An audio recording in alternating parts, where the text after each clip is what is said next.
ಶಾಸಕರು ಬೆಳಗಾವಿ ದಕ್ಷಿಣ ಅವರು ಕೂಡ ಆಗಮಿಸುತ್ತಿದ್ದಾರೆ. ಅವರಿಗೂ ಕೂಡ ಆತ್ಮೀಯವಾದ ಸ್ವಾಗತವನ್ನು ಕೋರ್ತಿದ್ದೇವೆ. ಇವರು ಕೂಡ ಆಗಮಿಸುತ್ತಿದ್ದಾರೆ. ಅವರಿಗೂ ಕೂಡ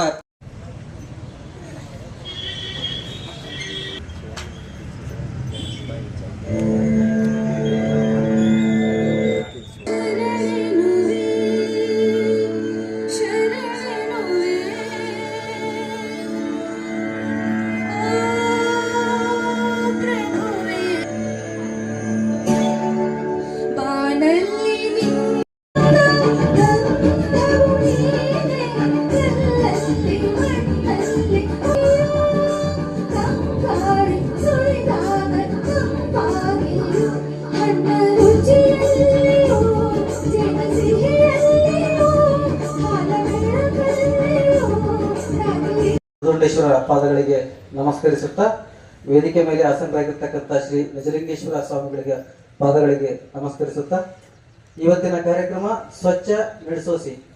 ಈ ಒಂದು ಕಾರ್ಯಕ್ರಮದ ಉದ್ಘಾಟನಾ ಕಾರ್ಯಕ್ರಮ ಸ್ವಚ್ಛ, ಶುದ್ಧ, ಸ್ವಸ್ಥ, ನಿರ್ಮಲ, ಸಮೃದ್ಧ ಸಮಾಜಕ್ಕಾಗಿ, ಉಜ್ವಲ ಭವಿಷ್ಯಕ್ಕಾಗಿ ಈ ಒಂದು ಕಾರ್ಯಕ್ರಮದ ಉದ್ಘಾಟನೆಯನ್ನ ಹಮ್ಮಿಕೊಳ್ಳಲಾಗಿದೆ. ಈ ಒಂದು ಉದ್ಘಾಟನಾ ಕಾರ್ಯಕ್ರಮಕ್ಕೆ ಆಗಮಿಸಿರ್ತಕ್ಕಂಥ ಎಲ್ಲ ಅತಿಥಿ ಮಹೋದಯರನ್ನು ಆತ್ಮೀಯವಾಗಿ ಸ್ವಾಗತ ಕೋರ್ತಾ, ಹಾಗೆ ಇಲ್ಲಿ ನೆರೆದಿರ್ತಕ್ಕಂಥ ಸ್ವಯಂ ಸೇವಕರನ್ನು, ಊರಿನ ಗ್ರಾಮಸ್ಥರನ್ನು ಕೂಡ ಆತ್ಮೀಯವಾಗಿ ಸ್ವಾಗತ ಕೋರ್ತಾ ಈ ಕಾರ್ಯಕ್ರಮ ನಿರ್ವಿಘ್ನವಾಗಿ ಸಾಗಲಿ ಎಂದು ಪ್ರಾರ್ಥನೆಯ ಮೂಲಕ ಕಾರ್ಯಕ್ರಮವನ್ನು ಚಾಲನೆ ಮಾಡ್ತಿದ್ದೇವೆ. तेज प्रभु न्यूज के स्वागत. ಸ್ವಚ್ಛ ನಡೆಸೋಸೆ ಅಭಿಯಾನ ಪ್ರಾರಂಭ. ಪರಮ ಪೂಜ್ಯ ಶ್ರೀ ನಿಜಲಿಂಗೇಶ್ವರ ಮಹಾಸ್ವಾಮಿಗಳು, ಉತ್ತರಾಧಿಕಾರಿಗಳು ಶ್ರೀ ದುರುಂಡೇಶ್ವರ ಸಿದ್ಧ ಸಂಸ್ಥಾನ ಮಠ ನಡೆಸೋಸಿ ಇವರ ದಿವ್ಯ ಸಾನ್ನಿಧ್ಯದಲ್ಲಿ ಹಾಗೂ ನೇತೃತ್ವದಲ್ಲಿ ಸ್ವಚ್ಛ ನಡೆಸೋಸಿ ಅಭಿಯಾನ ಪ್ರಾರಂಭ. ಬೆಳಗಾವಿಯ MLA ಆದಂಥ ಅಭಯ್ ಪಾಟೀಲ್ ಇವರು ಅತಿಥಿಗಳಾಗಿ ಹಾಗೂ ಅನೇಕ ಗಣ್ಯಮಾನ್ಯರು ಅತಿಥಿಗಳಾಗಿ ಆಗಮಿಸಿದ್ದರು. ಸ್ವಚ್ಛ ನಡೆಸೋಸಿ ಅಭಿಯಾನದಲ್ಲಿ ಅನೇಕ ಸ್ವಯಂ ಸೇವಕರು ಪಾಲ್ಗೊಂಡಿದ್ದರು. ತೇಜ್ ಪ್ರಭು ನ್ಯೂಸ್ ನಡೆಸೋಸಿ. ವಿದ್ಯೆಯನ್ನು ಗುರುವಿನ ಸಮ್ಮುಖದಲ್ಲಿ ತಾಳ್ಮೆಯಿಂದ ಕಲಿತರೆ ಅದು ಅನಂತವಾಗಿದೆ ಅಂತ ಹೇಳುತ್ತಾ ನಾನು ಈ ಸಮಾರಂಭಕ್ಕೆ ಸ್ವಾಗತವನ್ನು ಕೋರುತ್ತೇನೆ. ಮೊದಲಿಗೆ ನಮ್ಮ ಗಾಂಧೀಜಿಯವರು ಒಂದು ಕನಸಿತ್ತು, ಏನಪ್ಪಾ ಅಂದ್ರೆ ಸ್ವತಂತ್ರ ಭಾರತ ಮತ್ತು ಸ್ವಚ್ಛ ಭಾರತ. ಸ್ವತಂತ್ರ ಭಾರತ, ಸ್ವಚ್ಛ ಭಾರತ. ಇದನ್ನ ನಮ್ಮ ಮೋದಿಜಿ ಅವ್ರು ಏನ್ ಮಾಡ್ರು, ಅಕ್ಟೋಬರ್ 2014 ನಲ್ಲಿ ಸ್ವಚ್ಛ ಭಾರತ ಅಭಿಯಾನ ಅಂತ ಸ್ಟಾರ್ಟ್ ಮಾಡಿ ಒಂದ್ ಸಣ್ಣ ಗಿಡ ನೆಟ್ಟಿದ್ರು. ಆದ್ರೆ ಈಗ ಈ ತರ ಆಲದ ಮುಡ್ಕೋತಾರೆ. ಆಲದ ಮರ ಅಂದ್ರೆ ಅದ್ರ ಒಂದು ದೊಡ್ಡ ರೆಬೆನ್ ಕೂಡ ಇದೆ, ಅದೇ ನಮ್ಮ ಸ್ವಾಮೀಜಿಯವರು. ಅದಕ್ಕಾಗಿ ಅವರಿಗೆ ಈ ಸಂದರ್ಭವನ್ನು ಆರ್ಥಿಕ ಸ್ವಾಗತವನ್ನು ಕೋರುತ್ತೇವೆ, ನಮ್ಮ ವಿಶೇಷ ಪರವಾಗಿ ಎಲ್ಲರ ಪರವಾಗಿ. ಎರಡನೇದು, ನಮ್ಮ ಗಂಡು ಮಠದ ನಾವದ ಬೆಳಗಾವಿಯಿಂದ ಶಾಸಕರಾದಂತ ಅಭಯ್ ಪಾಟೀಲ್ ಸರ್ ಅವರಿಗೂ ತಮ್ಮ ವೇಳೆಯನ್ನು ಕೊಟ್ಟು ಈ ಫಂಕ್ಷನ್ ಬಂದಿದ್ದಕ್ಕಾಗಿ ಅವರಿಗೂ ನಮ್ಮೆಲ್ಲರ ಪರವಾಗಿ ಸ್ವಾಗತವನ್ನು ಕೋರುತ್ತೇವೆ. ಸ್ವಚ್ಛ, ಶುದ್ಧ, ಸ್ವಸ್ಥ ಸ್ವಾಗತವನ್ನು ಮಾಡ್ತಿದ್ದಾರೆ.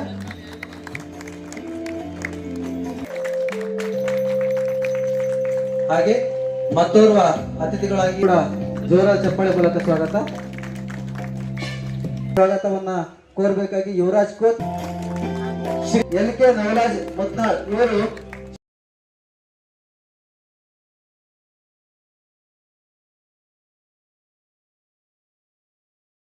ಅನೇಕ ಕಾರ್ಯಗಳನ್ನು ಸ್ವಚ್ಛತೆ, ಕ್ಲೀನ್ನೆಸ್, ಅವೇರ್ನೆಸ್ ಅನ್ನೋ ಕಾರ್ಯಕ್ರಮದಲ್ಲಿ ಭಾಗವಹಿಸಿ ಶ್ರೀಗಳಿಗೆ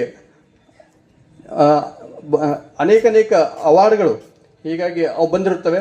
ಅದರಲ್ಲಿ ಒಂದು ಕರ್ನಾಟಕ ರಾಜ್ಯೋತ್ಸವ ಪ್ರಶಸ್ತಿಯು ಅವರಿಗೆ ದೊರಕಿದೆ. ಈ ಶ್ರೀಗಳು ನಿಡಸೋಶಿ ಮಠದಲ್ಲಿರುವಾಗ ನಮ್ಮ ಎಲ್ಲ ಯುವಕರಿಗೆ ಒಂದು ಪ್ರಶ್ನೆ ಬಂತು, ಶ್ರೀಗಳು ನಮ್ಮಲ್ಲೇ ಇದ್ದು ನಮ್ಮ ಊರೇ ಸ್ವಚ್ಛ ಆಗ್ತಾ ಇಲ್ಲ, ಹಾಗಾಗಿ ಸ್ವಲ್ಪ ಎಲ್ಲ ಯುವಕರು ಕುಡ್ಕೊಂಡು ನಾವು ಶ್ರೀಗಳ ಹತ್ರ ಹೋದ್ವಿ.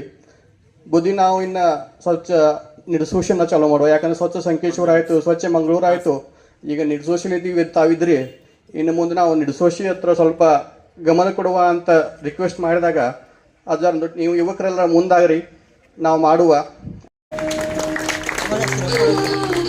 ಮಾನ್ಯ ಅಭಯ್ ಪಾಟೀಲ್ರು, ಶಾಸಕರು ಬೆಳಗಾವಿ ದಕ್ಷಿಣ, ಇವರು ಕಾರ್ಯಕ್ರಮಕ್ಕೆ ಸಸಿಗೆ ನೀರಿರುವುದರ ಮೂಲಕ ವಿದ್ಯುಕ್ತ ಚಾಲನೆಯನ್ನ ನೀಡುತ್ತಿದ್ದಾರೆ. ಅವರೊಟ್ಟಿಗೆ ಮುಖ್ಯ ಅತಿಥಿಗಳಾಗಿ ಶ್ರೀ ಮಂಗೇಶ್ ಪವಾರ್ ಅವರು, ಶ್ರೀಮತಿ ವಾಣಿ ವಿಲಾಸ್ ಜೋಶಿ ಅವರು ಹಾಗೂ ವಿನಾಯಕ್ ಚಿಕ್ಕಪಲ್ಕಟ್ಟಿ ಅವರಿದ್ದಾರೆ. ಇವರೆಲ್ಲರಿಗೂ ಶಕ್ತಿಯಾಗಿ ನಮ್ಮ ಪೂಜ್ಯ ಶ್ರೀ ನಿಜಲಿಂಗೇಶ್ವರ ಮಹಾಸ್ವಾಮಿಗಳು ಹಸ್ತವನ್ನ ಆಶೀರ್ವಚನವನ್ನ ಮಾಡ್ತಿದ್ದಾರೆ. ಕಾರ್ಯಕ್ರಮದ ಉದ್ಘಾಟನೆಯನ್ನ ಮಾಡಲಿಕ್ಕೆ ಆಗಮಿಸ್ತಿದ್ದಾರೆ. ನನ್ನ ಕಡೆಯಿಂದ ಯಾಕೆ ಮಾಡ್ಸಾತಾರಂತೆ ಬಹಳ ಜನರಿಗೆ ಗೊತ್ತಿಲ್ಲ. ನಾನು 2005ರಿಂದನೇ ಸ್ವಚ್ಛ ಅಭಿಯಾನ ಪ್ರಾರಂಭ ಮಾಡಿದ್ದೀನಿ. ಇವತ್ತಿನ ತನಕ ನಿರಂತರವಾಗಿ ಮಾಡ್ತೇನೆ. ಪ್ರತಿ ರವಿವಾರ ಸುಮಾರು 100-200 ಹುಡುಗರು ಅವಾಗ ಪ್ರಾರಂಭ ಆಯ್ತು. ಇವತ್ತಿನ ತನಕ ನಿರಂತರ ಅದ. ಸ್ವಲ್ಪ 1-2 ನಿಮಿಷ ಮಾತಾಡಲಿಲ್ಲ. ನಾನು ಶುಭಾಶಯಗಳನ್ನ ಹೇಳಿಕ್ಕೆ ಇಚ್ಛೆ ಪಡ್ತೀನಿ. ಬಹಳ ಜನರಿಗೆ ಗೊತ್ತಿಲ್ಲ ಸ್ವಾಮೀಜಿ ಅವರು ಆ ಶುಭ ದಿನದಿಂದ ಇವತ್ತು ಸ್ವಚ್ಛ ನೀಡಸೂಸಿ ಕಾರ್ಯಕ್ರಮ ಪ್ರಾರಂಭ ಆಗೈತೆ ಅಂತಂದ್ರೆ ನಿಶ್ಚಿತವಾಗಿ ನೀಡಸೂಸಿ ಸ್ವಚ್ಛ ಆಗೇ ಬಿಡ್ತೈತೆ ಅನ್ನೋದು ಹೇಳ ಮಾತು. ಅದೇನು ಸ್ವಚ್ಛ ಆಗ್ತೈತೆ, ನೀವು ಸ್ವಚ್ಛ ಮಾಡಿದ್ರೆ ಸ್ವಚ್ಛ ಆಗ್ತೈತೆ ಅಂತ ಎಲ್ಲಿ ಮನೆ ಮಂದಿ ಅನ್ನಕತ್ರ ನೆಕ್ಕಿ ಸ್ವಚ್ಛ ಆಗ್ತೈತೆ ಅಂತ ಯಾರು ಚಪ್ಪಾಳೆ ಹಿಡಿದವ್ರು ಸಂಶಯ ಐತೇನು? ನಾನು 2004ರೊಳಗೆ ಹುಲಿ ಕವಿ ಅನ್ನುವಂಥದ್ದು ನಾನು ಮೊದಲು ಬಾಗೇವಾಡಿ ಕ್ಷೇತ್ರ MLA. ನಿಮ್ಮ ಬಾಗೇವಾಡಿ ಅಲ್ಲ, ನಮ್ಮ ಬಾಗೇವಾಡಿ ಬೇರೆ.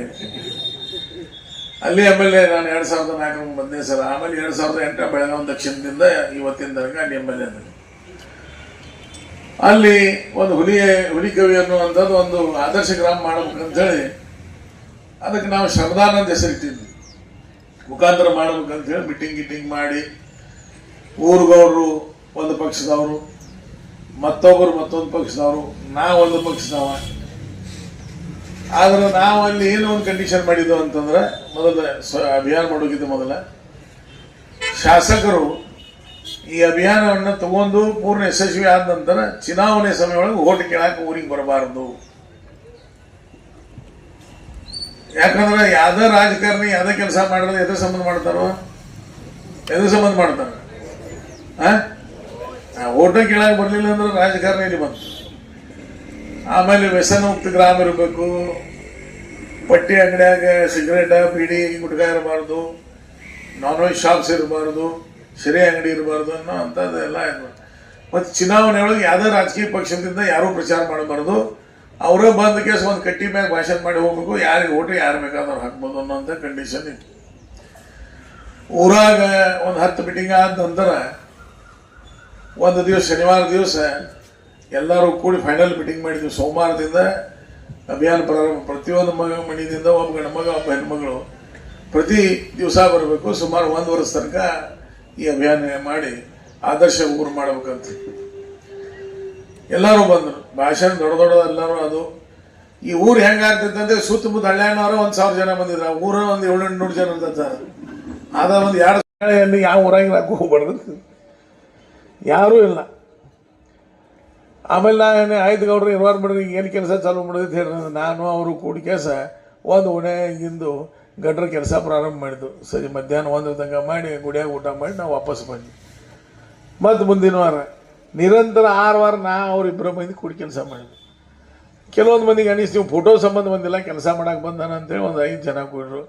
ಹೀಗಾಗಿ ಒಂದು 6 ತಿಂಗಳೇ ಊರು ಮಂದಿ ಬಂದರು. ಇಡೀ ಕರ್ನಾಟಕದಾಗ ಮಾಡೆಲ್ ವಿಲೇಜ್ ಯಾವ್ದಪ್ಪ ಅಂದ್ರೆ ಹುಲಿ ಕವಿ ಅನ್ನುವಂಥದ್ದು 1 ವರ್ಷ ಒಳಗೆ 6 ತಿಂಗಳಾದ್ರೂ ಅವ್ರು ಗೌಡ್ರು ಸರ್ಕಾರ ಕೊಡಕ್ಕೆ ತಯಾರಿಲ್ಲ ಅಂತಾರೆ. ಒಟ್ಟು ಅವ್ರ ಕಡ್ಡಿ ಹಾಕೋದನ್ನ ಕೆಲಸ. ಈ ಗೌಡ್ರು ನಾನು ಗೌಡ ಪೂರ್ತಿ ಗೌಡ್ರದ್ದು ಹೆಂಗೈತೆ ಅಂತ ಗೌಡ್ರ ಗದ್ಲ ಅಂತಾರಲ್ಲ ಹಂಗೆ. ಏನು ಮಾಡ್ಬೇಕಿ ನಾವು ಗೌಡ್ರನ್ನ 4-5 ಸಲ ಭೇಟಿಯಾಗೀನಿ. ಗೌಡ್ರ ನಿಮ್ಮ ನೇತೃತ್ವದಾಗ ಮಾಡೋಣ ಅಂದ. ಹ್ಞೂ ಅನ್ನೋರು ನಾವು ಹೋದ್ವಿ ಸಿರಾವ್ರ ಇಲ್ಲ ಅವ್ರ ಊರಾಗ. ನೋಡಿ ನನಗೂ ಒಂದು ಹೊಸ ಐಡಿಯಾ ಅಂತ ಇರೋದು. ಗೌಡ್ರ ಹಿತ್ಲಾನ ಸ್ವಚ್ಛ ಮಾಡಕ್ಕೆ ಹೋಗ್ಬಿಟ್ಟು ನಾವು ಗೌಡ್ರ ಮನೆಯವ್ರು ಅವಾಗ ಲ್ಯಾಂಡ್ ಫೋನ್ ಇದ್ದು. ಅವಾಗ ಇನ್ನೂ ಮೊಬೈಲ್ ನಮ್ಮ ಭಾಗನಾಗ ಭಾಳ ಇಲ್ಲಾಗಿದ್ದು. ಲ್ಯಾಂಡ್ ಫೋನ್ದಿಂದ ಫೋನ್ ಮಾಡ್ರ ಅವ್ರಿದ್ದವ್ರು ಬಡಸ ಊರು ಗೌಡ್ರ ಮನ್ಯಾಗ ಹೋಗಿ ಕೂತಿದ್ರು. ನಮ್ಗೆ ಇವತ್ತು ನಿಮಗೊಂದು ಅವಕಾಶ ಸಿಕ್ಕಿದೆ ಅಜ್ಜಾರ ನೇತೃತ್ವನಾಗ. ನಿಮ್ಮದು ನನ್ನ ತಿಳಿದ ಮಟ್ಟಿಗೆ ನನ್ನ ಭಾವನೆ ನಾ ಹೇಳ್ತೀನಿ, ಅದು ಯಾರಿಗೆ ಸರಿ ಅನಿಸೋದು ಯಾರು ತಪ್ಪು ಅನ್ಬೋದು. ಅಜ್ಜಾರ್ ಅಂತವ್ರು ನೇತೃತ್ವ ನಿಮಗೆ ಸಿಕ್ಕಿದ್ದೈತಿ. ಯಾಕಂದ್ರೆ ಮಂಗಳೂರು ಊರನ್ನು ಸ್ವಚ್ಛ ಮಾಡಿ ಬಂದಾರೆ. ನಿಡ್ಸೂಸಿ ಮತ್ತು ಸ್ವಚ್ಛ ಮಾಡೋದು ಎಷ್ಟು ಹೋಗ್ತೈತಿ ನಿಮ್ಗೆ. ಆದರೆ ಮೊದಲು ನಿಮ್ಮ ಮನಸ್ಸು ಸ್ವಚ್ಛ ಆಗ್ಬೇಕಾಗಿತ್ತು. ಮನಸ್ಸು ಸ್ವಚ್ಛ ಆಗ್ಬೇಕು ಬೇಡ? ಮಸ್ತ್ ಶರ್ಟ್ ಗಿಡ್ ಹಾಕೊಂಡ್ಬಂದನ್ನ. ಆದ್ರೆ ನನ್ನ ಮನಸ್ಸ ಒಳಕ್ಕಿದ್ರೆ ಏನು ಮಾಡುತ್ತೋ ಅಂದ. ಅದಕ್ಕೆ ಮನಸ್ಸು ನಿಡ್ಸೂಸಿ ಸ್ವಚ್ಛ ಜೊತೆಗೆ ಮನಸ್ಸುಗಳನ್ನು ಸ್ವಚ್ಛ ಆಗಲಿ. ಅಜ್ಜಾರ ನೇತೃತ್ವನಾಗ ಬರೀ ಇವತ್ತು ನಿಮ್ಮ ಇದನ್ನಲ್ಲ, ಸಂಪೂರ್ಣ ಬೆಳಗಾವಿ ಜಿಲ್ಲೆ ಸ್ವಚ್ಛತೆ ಕಡೆ ಒಂದು ಮುಖ ಮಾಡುವಂಥ ಬರುವಂಥ ದಿವಸದೊಳಗೆ ಒಂದು ದಿಕ್ಸೂಚಿ ಆಗ್ತೈತೆ ಅನ್ನೋ ಮಾತನ್ನು ಹೇಳಿ ನನ್ನ ಮಾತಿಗೆ ವಿರಾಮ ಕೊಡ್ತೀನಿ. ಧನ್ಯವಾದ. ಜೈ ಹಿಂದ್. ಹೋಗಿದ್ದೀರಲ್ಲ, ನಾವೆಲ್ಲರೂ ಬೆಳಗಾವಿ ಹೋಗಿರ್ತೀವಿ. ರೈಲ್ವೆ ಬ್ರಿಡ್ಜ್ ದಾಟಿದ ತಕ್ಷಣ ಕವು ಕಟ್ಟ ಅಂತ ಬರುತ್ತೆ ನೋಡಿರಲ್ಲ,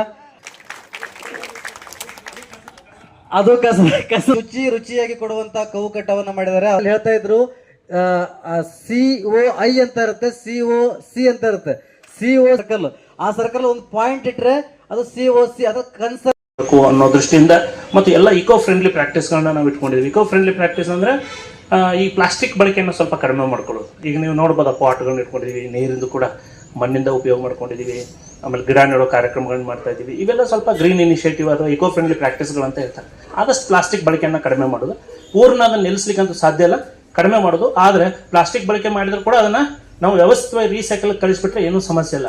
ಹೀಗಾಗಿ ಇವನ್ನೆಲ್ಲ ಸೇರಿಸ್ಕೊಂಡು ನಾವೀಗ ಒಂದು ಈ ಜನರಲ್ಲಿ ಜಾಗೃತಿ ಉಂಟು ಮಾಡೋದು, ಜೊತೆಗೆ ಆ ಕಸ ಏನು ಕಲೆಕ್ಟ್ ಆಗ್ತೈತೆ ಅದನ್ನು ಸೆಗ್ರಿಗೇಷನ್ ಮಾಡಿ ರೀಸೈಕಲ್ ಕಳಿಸೋದು, ಅದರಿಂದ ಉದ್ಯೋಗ ಸೃಷ್ಟಿ ಮಾಡೋದು, ದೇಶದ ಸಂಪನ್ಮೂಲದ ಮರುಬಳಕೆಯನ್ನು ಮಾಡುವ ಉದ್ದೇಶದಿಂದ ಇಲ್ಲಿ 2 ಪ್ಲಾಂಟನ್ನು ನಾವು ಮಾಡಿದ್ದೀವಿ ನಮ್ಮ ಇದರೊಳಗೆ. ಹೀಗಾಗಿ ನಾನು ಹಿಂದೆ ಶಾಸಕರನ್ನು ಭೇಟಿಯಾಗಿದ್ದೆ ಈ ವಿಷಯದಲ್ಲಿ. ಅವ್ರ ಬಗ್ಗೆ ನಾನು ತುಂಬ ಕೇಳಿದ್ದೆ. ನಾ ಮಂಗಳೂರಲ್ಲಿರುವಾಗ ಅವ್ರದ್ದು ಒಂದಷ್ಟು ಪ್ರಯೋಗ ಮಾಡಿದ್ವಿ. ನಾವು ಏನು ಮಾಡಿದ್ವಿ ಅಂದರೆ, ಒಂದ್ಸಲ ಅವ್ರು ಏನು ಮಾಡಿದ್ರು ಅಂದ್ರೆ, ಈ ಮಹಾನಗರ ಪಾಲಿಕೆಯವರು ಸರಿಯಾಗಿ ಕಸ ಕಲೆಕ್ಷನ್ ಮಾಡೋದಿಲ್ಲ, ಅವರು ಉಡಾಫೆನೂ ಉತ್ತರ ಕೊಡ್ತಿರ್ತಾರೆ. ಒಂದ್ಸಲ ಇವ್ರು ಏನು ಮಾಡಿದ್ರು ಅಂದ್ರೆ, ಕಮಿಷನರ್ ಮನೆ ಮುಂದೆ ಹೋಗಿ ಕಸ ಸುರಿಸಿಬಿಟ್ಟಿದ್ರು. ಇದನ್ನು ನಾವು ಅಲ್ಲಿ ತೊಗೊಂಡಿದ್ದು. ಅಲ್ಲಿ ಒಬ್ಬರು ಹೆಲ್ತ್ ಇನ್ಸ್ಪೆಕ್ಟರ್, ಎನ್ವಿರಾನ್ಮೆಂಟ್ ಇಂಜಿನಿಯರ್, ಅವ್ನು ಏನು ಹೇಳಿದ್ರು ಕೋಆಪ್ರೇಟ್ ಮಾಡ್ತಿಲ್ಲ. ಅದಕ್ಕೆ ನಮ್ಮ ವಾಲಂಟಿಯರ್ಸ್ ಒಂದು 20 ಬುಟ್ಟಿ ಕಸ ತೊಗೊಂಡೋಗಿ ಅವ್ನ ಮನೆ ಮುಂದೆ ಸುರಿದಿರು. ಸೊ ಹಾಗಾಗಿ ಅವರು ಒಂಥರ ನಮ್ಮ ಸ್ವಚ್ಛ ಮಂಗಳೂರಿಗೆ ನಮ್ಗೆ, ನಾನೇನು ಅವ್ರು ನೋಡಿರಲಿಲ್ಲ, ಬಟ್ ಫೇಸ್ಬುಕ್ಕಲ್ಲಿ ಬೇರೆ ಬೇರೆ ಸೋಷಿಯಲ್ ಮೀಡಿಯಾದಲ್ಲಿ ನೋಡಿದ್ದು.